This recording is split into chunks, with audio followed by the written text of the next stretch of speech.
জানিয়ে দিব হাতে থাকা সর্বশেষ আপডেট বাংলা সংবাদ। প্রথমেই সংবাদ শিরোনাম। সরকার সবকিছু ছড়িয়ে ফেলেছে, গুছিয়ে আনতে পারছে না। এরপর জানিয়ে দিব সারা দেশে 6 দিনের নতুন কর্মসূচি ঘোষণা বৈষম্য বিরোধী ছাত্র আন্দোলন ও নাগরিক কমিটির। এদিকে শেখ হাসিনার কড়া সমালোচনা করলেন তসলিমা নাসরিন। এরপর জানিয়ে দিব তারেক রহমানের 4 মামলা বাতিলের রায়ের বিরুদ্ধে রাষ্ট্রপক্ষের আপিল। আরও জানিয়ে দিব ফারুকের ওপর ছাত্রদলের হামলা। সর্বশেষ জানিয়ে দিব বিচার না হওয়া পর্যন্ত আন্দোলন চলবে। এতক্ষণ শুনছিলেন সংবাদ শিরোনাম, এবারে বিস্তারিত। তবে অনুরোধ থাকবে ভিডিওটিতে একটি লাইক করবেন এবং কমেন্ট করে জানিয়ে দিবেন কোন জেলা থেকে আপনি আমাদের এই ভিডিওটি দেখছেন। সরকার সবকিছু ছড়িয়ে ফেলছে, গুছিয়ে আনতে পারছে না। বিপ্লবী ওয়ার্কার্স পার্টির সাধারণ সম্পাদক সাইফুল হক বলেছেন, সরকার প্রতিদিন এমন এমন বাক্স খুলেছেন যা তারা আর বন্ধ করতে পারছেন না। সরকার সবকিছু ছড়িয়ে ফেলেছে, কিন্তু গুছিয়ে আনতে পারছেন না। শনিবার 4 জানুয়ারি রাজধানীর সেগুনবাগিচায় সংহতি মিলনায়তনে ঢাকা জেলাসহ শিল্পাঞ্চল কমিটির কাউন্সিল অধিবেশনে এসব কথা বলেন তিনি। সাইফুল হক বলেন, দেশ কেমন চলছে সচিবালয়ের দিকে তাকালেই তা খানিকটা বোঝা যায়। সচিবালয়ে রাষ্ট্রের বিভিন্ন ক্যাডারের মধ্যে যে অস্থিতিশীলতা চলছে তা ভালো লক্ষণ নয়। এভাবে চলতে থাকলে সরকারের স্থিতিশীলতা ঝুঁকির মধ্যে পড়তে পারে। গণঅভ্যুত্থানের পর রাজনৈতিক দল ও জনগণের নজিরবিহীন সমর্থন থাকার পরও সরকারের উপর মানুষের আস্থা ভরসায় চির ধরছে বলে উল্লেখ করে এই বাম নেতা বলেন, মনে হয় সরকার ও রাজনৈতিক দলকে কিছুটা এড়িয়ে চলছে। দেশের গণতান্ত্রিক উত্তরণে রাজনৈতিক দলসমূহের সঙ্গে সরকারের এই দূরত্ব কমিয়ে আনা দরকার। জাতীয় ঐক্যমত কমিশনের উদ্যোগকে স্বাগত জানিয়ে তিনি আরো বলেন, দ্রুত সংস্কারের ব্যাপারে বোঝাপড়া তৈরি করে জাতীয় নির্বাচনের সুনির্দিষ্ট পথনকশা ঘোষণা করা দরকার। কারণ অনির্বাচিত সরকার অনির্দিষ্টকালের জন্য ক্ষমতায় থাকতে চাইলে বহু ধরনের ঝুঁকি তৈরি হয়। সারা দেশে 6 দিনের নতুন কর্মসূচি ঘোষণা বৈষম্য বিরোধী ছাত্র আন্দোলন ও নাগরিক কমিটির। জুলাই গণঅভ্যুত্থানের ঘোষণাপত্রের দাবি নিয়ে 6 দিনের কর্মসূচি ঘোষণা করেছে বৈষম্য বিরোধী ছাত্র আন্দোলন ও জাতীয় নাগরিক কমিটি। আগামী 6 জানুয়ারি থেকে 11 জানুয়ারি পর্যন্ত সারা দেশে গণসংযোগ চালাবে তারা।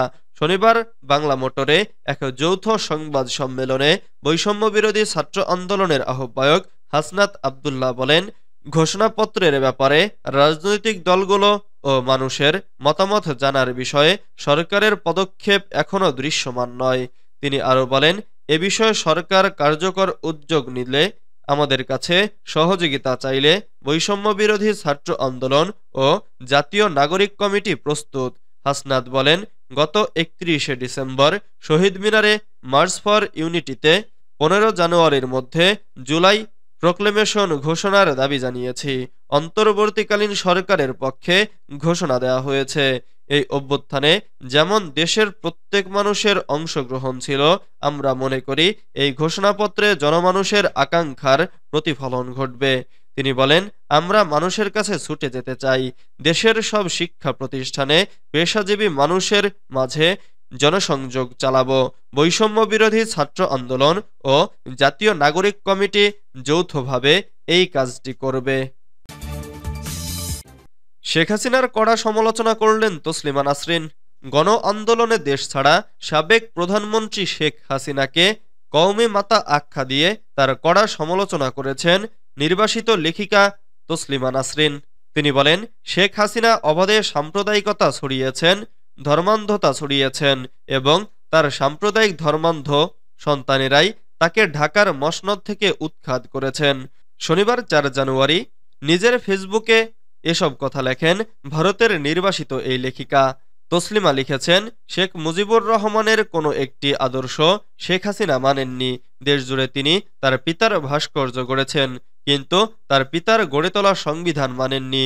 যে 4টি স্তম্ভের উপর বাংলাদেশকে দাঁড় করাতে চেয়েছিলেন তার পিতা, তা আর কেউ উপেক্ষা না করলেও শেখ হাসিনা করেছেন। বুদ্ধির মুক্তির জন্য যেসব প্রতিষ্ঠান বিখ্যাত ছিল সেসবকে ধর্মের অন্ধকার কূপ বানিয়ে ছেড়েছেন। তারেক রহমানের 4 মামলা বাতিলের রায়ের বিরুদ্ধে রাষ্ট্রপক্ষের আপিল। বিএনপির ভারপ্রাপ্ত চেয়ারম্যান তারেক রহমানের বিরুদ্ধে দায়েরকৃত চাঁদাবাজির 4টি মামলা বাতিল করেছেন হাইকোর্ট। মামলা বাতিল সংক্রান্ত হাইকোর্টের ওই রায়ের বিরুদ্ধে লিভ টু আপিল করেছেন রাষ্ট্রপক্ষ। ইতোমধ্যে রাষ্ট্রপক্ষের আপিল বিভাগের কার্যতালিকায় করা আবেদনের শুনানির জন্য অন্তর্ভুক্ত করা হয়েছে। রোববার 5 জানুয়ারি জ্যেষ্ঠ বিচারপতি মোহাম্মদ আশরাফুল ইসলামের নেতৃত্বাধীন আপিল বিভাগের 4 বিচারপতির বেঞ্চে এ 4 মামলার আবেদনের শুনানি হবে। আবেদনে রাষ্ট্রপক্ষ বলেছে, তারেক রহমানের বিরুদ্ধে দায়েরকৃত চাঁদাবাজির 4টি মামলা বাতিল করে হাইকোর্ট যে রায় দিয়েছেন তা সঠিক হয়নি। গত 23 অক্টোবর বিচারপতি একেএম আসাদুজ্জামান ও বিচারপতি সৈয়দ এনায়েত হোসেনের দ্বৈত হাইকোর্ট বেঞ্চ তারেক রহমানের বিরুদ্ধে দায়েরকৃত মামলা 4টি বাতিল করে রায় দেন। এ রায়ের বিরুদ্ধে লিভ টু আপিল করে রাষ্ট্রপক্ষ। প্রসঙ্গত 2007 সালে গুলশান, কাফরুল, শাহবাগ ও ধানমন্ডি এ 4 থানায় চাঁদাবাজির অভিযোগে তারেক রহমানের বিরুদ্ধে মামলাগুলো করা হয়। মামলা দায়েরের বৈধতার প্রশ্নে হাইকোর্ট ফৌজদারি কার্যবিধির 561 এর ক ধারায় আবেদন করা হয়। ফারুকের ওপর ছাত্রদলের হামলা। গণ অধিকার পরিষদের একাংশের দলীয় মুখপাত্র ফারুক হাসানের ওপর হামলার ঘটনা ঘটেছে। তার অভিযোগ, ছাত্রদলের নেতাকর্মীরা এ হামলা করেছে। শনিবার 4 জানুয়ারি কেন্দ্রীয় শহীদ মিনারে জাতীয় বিপ্লবী পরিষদের সমাবেশে অংশগ্রহণকালে তার উপর এ হামলা হয়। ফারুক হাসান অভিযোগ করে বলেন, জাতীয় বিপ্লবী পরিষদ এক অনুষ্ঠানের আয়োজন করে, সেখানে আমাকে অতিথি করা হয়, সেখানে ছাত্রদলের সন্ত্রাসীরাও উপস্থিত ছিল। আমি আমার বক্তব্যে একটি বিপ্লবী সরকার চেয়েছি। এতে ক্ষিপ্ত হয়ে ছাত্রদলের সন্ত্রাসীরা আমার ওপর অতর্কিত হামলা চালায়। গণ অধিকার পরিষদের সাধারণ সম্পাদক মোহাম্মদ রাশেদ খান বলেন, জুলাই গণঅভ্যুত্থানে শহীদ পরিবারের সদস্যদের সম্মান জানাতে এবং নতুন সংবিধান গঠনের জন্য শহীদ মিনারে অনুষ্ঠানের আয়োজন করে জাতীয় বিপ্লবী পরিষদ। ওই অনুষ্ঠানে অতিথি ছিলেন গণ অধিকার পরিষদ নেতা ফারুক হাসান। সেখানে অন্তর্বর্তী সরকারের বিভিন্ন বিষয়ে সমালোচনা করেন ফারুক। এ সময় শহীদ মিনারেই ফারুকের ওপর হামলা হয়। রাশেদ বলেন, অনুষ্ঠানে উপস্থিত 10 থেকে 15 জন ফারুক হাসানের ওপর হামলা করেছে। সরকারের সমালোচনার কারণেই এ হামলা চালানো হয়। এ ঘটনায় শাহবাগ থানায় হামলা করার কথা জানান তিনি আরো বলেন, 2 ঘন্টার মধ্যে হামলার সঙ্গে জড়িতদের গ্রেফতার করতে হবে। পুলিশ যদি হামলাকারীদের বিরুদ্ধে ব্যবস্থা না নেয় তাহলে আমরা কঠোর ব্যবস্থা নেব। বিচার না হওয়া পর্যন্ত আন্দোলন চলবে। মাওলানা মামুনুল হক বলেছেন, আগামী 31শে জানুয়ারি থেকে ইজতেমা শুরু। আর যাদের হাতে রক্তের দাগ লেগে আছে তাদের অধিকার নেই ইজতেমায় অংশগ্রহণের। রক্তের ওপর দাঁড়িয়ে বিচার না হওয়া পর্যন্ত আন্দোলন চলবে। শনিবার 4 জানুয়ারি কাকরাইল মার্কাজ মসজিদে গত 17 ডিসেম্বর দিবাগত রাতে টঙ্গী ময়দানে হামলা ও হত্যাকাণ্ডের ঘটনায় জড়িতদের বিচারের দাবি ও তাবলিগের চলমান ইস্যুতে সংবাদ সম্মেলনে একথা বলেন তিনি। সংবাদ সম্মেলনের আয়োজন করেন ওলামা মাশায়েখ বাংলাদেশ এবং দাওয়াত ও তাবলিগের সাথীরা। এ সময় তিনি বর্তমান সরকারের নীরবতাকে দোষারোপ করে বলেন, ফ্যাসিবাদী প্রেতাত্মারা এখনো বিশৃঙ্খলা সৃষ্টি করতে ব্যস্ত। এছাড়া 2018 সালের ঘটনার যথাযথভাবে দৃষ্টান্তমূলক শাস্তি প্রদান করা হলে 2024-এর পুনরাবৃত্তি হতো না। সংবাদ সম্মেলনে 4 দফা দাবি পেশ করা হয়।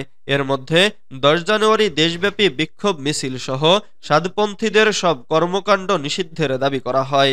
আগামী 25 জানুয়ারি ওলামা সম্মেলন থেকে পরবর্তী পদক্ষেপ নেওয়া হবে বলেও জানানো হয়।